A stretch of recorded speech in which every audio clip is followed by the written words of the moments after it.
Olá e bem-vindos. Hoje a nossa análise é sobre um tema que, assim, à primeira vista parece a parte mais burocrática da auditoria, né? O planejamento. Totalmente.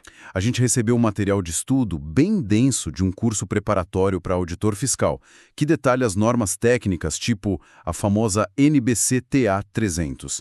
E, sabe, lendo aquilo, a imagem que vem não é um contador com uma prancheta. Não mesmo. É mais a de um detetive montando um dossiê, sabe?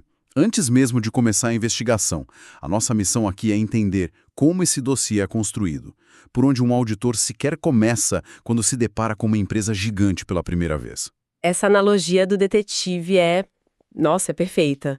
E para continuar nela, o planejamento é aquela fase em que o detetive decide quais pistas seguir, sabe? Certo. Quais testemunhas interrogar. E principalmente onde ele acha que o crime, no nosso caso, a distorção relevante nas contas pode ter acontecido. Didaticamente, a gente divide a auditoria em 3 atos: planejamento, execução e o relatório final. O padrão. Mas a realidade é muito mais fluida. O planejamento não é algo que você faz, carimba concluído e guarda na gaveta. É um processo vivo, que respira e se adapta. É menos uma planta baixa e mais um mapa dinâmico. Ok, gostei disso. Mapa dinâmico. O material, seguindo a norma, lista uma série de benefícios de um bom planejamento. Dar atenção às áreas importantes, identificar problemas com antecedência, organizar a equipe. Sim. Sinceramente, parece um pouco com um jargão de gestão, sabe? Aquele tipo de coisa que a gente lê em qualquer manual de projetos. Na prática, isso realmente muda o jogo ou é só formalidade? Muda completamente o jogo. Pensa assim, o planejamento não é sobre criar uma lista de tarefas, é sobre tentar prever o futuro. É o auditor agindo como um jogador de xadrez, pensando 3, 4 movimentos à frente. Onde podem estar os problemas. Exato. Onde a empresa pode ter fragilidades ou até esconder coisas. Cada um desses benefícios é uma peça nesse tabuleiro. Dedicar atenção apropriada às áreas importantes. Isso significa prever que a fusão recente da empresa é uma área de altíssimo risco. E aí você precisa do especialista certo. Precisa do seu melhor especialista em avaliação de ativos intangíveis ali. Não é só organização, é estratégia pura. Entendi. Então não é sobre eficiência no sentido de fazer mais rápido, mas de focar a energia no lugar certo. Perfeitamente. A norma diz que a equipe de auditoria deve ser selecionada para responder aos riscos esperados. Riscos esperados. Isso. Muitos confundem com evidências esperadas. A diferença é sutil, mas é fundamental. Você não monta uma equipe para achar uma prova que você já sabe que existe. Você monta uma equipe com as habilidades certas para investigar as áreas onde você suspeita que os problemas, os riscos estão. É uma caça ao tesouro, então? É isso. E o planejamento é um mapa que aponta para as áreas mais promissoras. Ok. Essa ideia do mapa do tesouro me ajuda a visualizar. E o material divide esse mapa em 2 partes: a estratégia global de auditoria e o plano de auditoria. Certo. Para um leigo como eu, isso soa um pouco redundante. Qual a diferença real entre ter uma estratégia e ter um plano? Não é, no fim das contas, a mesma coisa? É uma ótima pergunta, porque na prática a linha entre os dois pode ficar bem turva, sabe? A analogia que o material usa é boa para começar. A estratégia diz o que fazer e o plano diz como fazer. O que e como? Eu gosto de pensar na analogia de uma viagem. A estratégia global é você decidindo: vamos de carro de São Paulo ao Atacama. A rota principal será essa e a gente pretende chegar em X dias. Ela define o destino, o meio de transporte, a rota geral, o tempo. O macro. O macro. Já o plano de auditoria são os detalhes do dia a dia. No primeiro dia, vamos dirigir até Campo Grande, parar para abastecer na cidade Y, dormir no hotel Z. É o GPS com as instruções passo a passo. E um pode mudar sem o outro. Quer dizer, se eu encontro um hotel fechado no caminho, eu mudo o plano do dia, mas a estratégia de chegar ao Atacama continua a mesma, certo? Perfeito. Na maioria das vezes, é isso que acontece. Você descobre uma informação nova e faz um ajuste fino no plano. Mas o fascinante e a norma reforça que os dois estão intimamente relacionados é que às vezes o plano pode conversar de volta com a estratégia. Como assim? Imagina que no meio da sua viagem você descobre que uma nevasca fechou a principal passagem pelos Andes na sua rota. Não adianta só achar outro hotel. Verdade. A viagem toda fica comprometida. A sua estratégia global de chegar ao Atacama por aquela rota foi por água abaixo. Você precisa parar, redesenhar o mapa, talvez adicionar dias à viagem. Na auditoria, isso seria descobrir uma fraude inesperada que te força a repensar todo o escopo, o tempo e a direção do trabalho. Entendi. E antes mesmo de desenhar o mapa ou traçar a rota, o material menciona umas atividades preliminares. Basicamente é checar se o carro tem combustível e se o motorista tem carteira, é isso? É exatamente isso. É a decisão de vamos ou não vamos fazer essa viagem. Antes de qualquer planejamento, o auditor precisa, primeiro, rodar seus próprios controles de qualidade internos. Segundo, e mais importante, avaliar se ele cumpre os requisitos éticos, principalmente a independência. Não dá para ser juiz e parte interessada. De jeito nenhum. E terceiro, que parece óbvio, mas é crucial, é o famoso combinado não sai caro. Estabelecer um acordo claro com a empresa sobre os termos do trabalho. Sem essas três coisas, qualquer planejamento seria construído em areia movediça. Agora, chegamos a um ponto que me surpreendeu. Você mencionou que o mapa é dinâmico e o material reforça muito a ideia de flexibilidade. Eu sempre imaginei o auditor como alguém que segue um roteiro super rígido. É um mito comum. Mas a norma diz que o auditor deve atualizar e alterar a estratégia global e o plano sempre que necessário. Isso parece quase criativo. Dá a impressão de que o auditor está improvisando no meio do caminho. Criativo é uma boa palavra, mas talvez adaptativo seja mais precisa. E sim, essa flexibilidade é a alma de uma boa auditoria. Por quê? Porque o mundo dos negócios não é um laboratório estéril. As empresas são ecossistemas vivos. As coisas mudam o tempo todo. O tempo todo. No meio de uma auditoria, um concorrente pode quebrar, uma nova regulação pode ser aprovada, ou, o que é mais comum, o auditor encontra uma evidência que simplesmente não bate com o que ele sabia. Você tem algum exemplo prático disso? De um plano que teve que ser, sei lá, jogado fora no meio do caminho? Com certeza. Lembra de uma auditoria em que planejamos tudo para uma indústria tradicional, com estoque físico, maquinário, tudo bem palpável, sabe?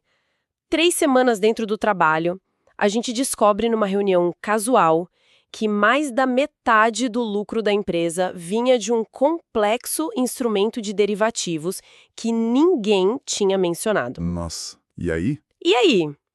Foi como planejar a auditoria de uma fábrica de parafusos e descobrir que, na verdade, você está auditando um banco de investimentos. Todo o nosso plano, a equipe que a gente levou, nossa avaliação de risco, os procedimentos que desenhamos se tornou obsoleto, da noite para o dia. Que situação. A capacidade de parar, rasgar o plano antigo e desenhar um novo em tempo real não é só uma boa prática, é uma necessidade absoluta. Um plano rígido teria nos levado a dar uma opinião completamente equivocada sobre aquela empresa. Uau! Isso muda totalmente a imagem do auditor. E para registrar toda essa investigação, essas mudanças de rota, chegamos na famosa documentação, os papéis de trabalho. Isso. Confesso que essa é a parte que me parece mais chata, burocrática. É um monte de papel só para se proteger de processos? Qual é a real função disso tudo? Essa é a visão cínica e, para ser sincera, ela não é totalmente errada. A documentação é, em parte, uma defesa legal, mas o propósito principal é muito mais nobre e técnico. Nobre? Sim. A norma define a documentação como o registro de tudo. Os procedimentos que você fez, as evidências que você encontrou e as conclusões a que chegou. O objetivo é criar um dossiê, um arquivo de caso tão completo e lógico que um auditor experiente, Outro profissional da área, Exatamente. Que nunca viu aquele trabalho antes, possa pegá-lo, seguir seu raciocínio do início ao fim e entender exatamente por que você chegou àquela conclusão. Então, o público dessa documentação não é um leigo, nem um juiz, mas sim outro auditor. Exatamente. O padrão de clareza é para um par, alguém que entende a linguagem técnica. Não é para ser um romance. É a aplicação do método científico à contabilidade, sabe? Sua conclusão só é válida se outro cientista puder replicar seu experimento. Faz sentido. Na auditoria, a sua opinião só é válida se outro auditor puder revisar seus papéis e entender sua linha de raciocínio. E um ponto crucial que o material destaca: a documentação não substitui a contabilidade da empresa. Ela é a prova do seu trabalho sobre a contabilidade da empresa. São coisas distintas. Certo. E na prática, existem regras para montar esse dossiê? Prazos, quem é o dono? Sim, e são regras bem importantes. O material destaca 3. Primeiro, o prazo de montagem. Depois que o relatório de auditoria é emitido, a equipe tem um período, geralmente de até 60 dias, para montar o arquivo final. 60 dias? Segundo, a guarda. Essa documentação precisa ser mantida por no mínimo 5 anos. E terceiro, a propriedade. Os papéis de trabalho pertencem à firma de auditoria, não à empresa que foi auditada. Espera, essa da propriedade me chama a atenção. A empresa paga pelo serviço, mas a prova do serviço não pertence a ela. Por quê? Pela mesma razão que as anotações de um terapeuta pertencem a ele e não ao paciente. É uma questão de independência e confidencialidade do trabalho profissional. Ah, entendi. Se o cliente fosse o dono, ele poderia, em tese, exigir a alteração ou supressão de uma evidência que não o favorece. A documentação é o produto do trabalho independente do auditor, e manter a sua posse é uma das garantias dessa independência. E sobre esses 60 dias para montar o arquivo, o que acontece nesse período? Se a auditoria já acabou, o que mais tem para fazer? É um período apenas para arrumar a casa, não para construir cômodos novos. A norma é clara. Só podem ser feitas alterações de natureza administrativa. Tipo o quê? Pense em deletar rascunhos que foram superados, organizar as referências entre os documentos, checar se tudo está assinado. O que é absolutamente proibido é executar um novo procedimento de auditoria ou chegar a uma nova conclusão. A investigação já acabou. Já acabou. A opinião já foi dada. Os 60 dias são para garantir que o dossiê final esteja limpo, organizado e completo, mas o conteúdo investigativo em si está congelado. E para organizar esse volume todo de informação, o material fala em uma divisão entre documentação permanente e corrente. Como funciona isso? É uma forma muito inteligente de otimizar o trabalho, principalmente em auditorias que se repetem ano a ano na mesma empresa. Pensa nisso como a biografia de uma pessoa e o diário dela. Biografia e diário. Gostei. O arquivo permanente é a biografia. Contém o estatuto da empresa, contratos de financiamento de longo prazo, o histórico de acionistas, informações que são importantes e não mudam ou mudam muito pouco, de um ano para o outro. Entendi. Já o arquivo corrente é o diário daquele ano específico, o planejamento daquela auditoria, as planilhas de análise das contas daquele período, as atas de reunião daquele exercício. Ou seja, a cada ano, o auditor não precisa redescobrir quem é a empresa. Ele só precisa ler o último capítulo do diário. Perfeitamente colocado. Ele pega a biografia para entender o contexto fundamental e foca toda a energia no diário, que é o que aconteceu de novo no período que ele está auditando.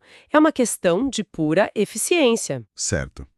Então, se a gente amarrar tudo isso, a imagem que fica é bem diferente daquela inicial.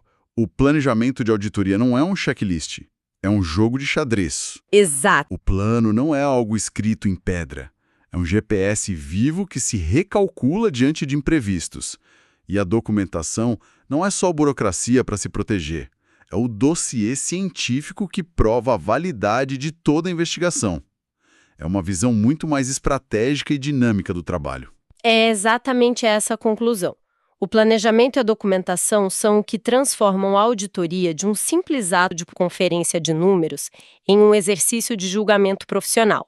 São a bússola e o diário de bordo que permitem ao auditor navegar pela complexidade, reagir ao inesperado e, no fim, emitir uma opinião que dê um grau de segurança razoável para todo o mercado. Sem isso, o trabalho seria um caos. Seria caótico e a conclusão, no fundo, seria apenas um palpite. E depois de analisar toda essa estrutura de normas e procedimentos, fica uma pergunta no ar para a gente refletir.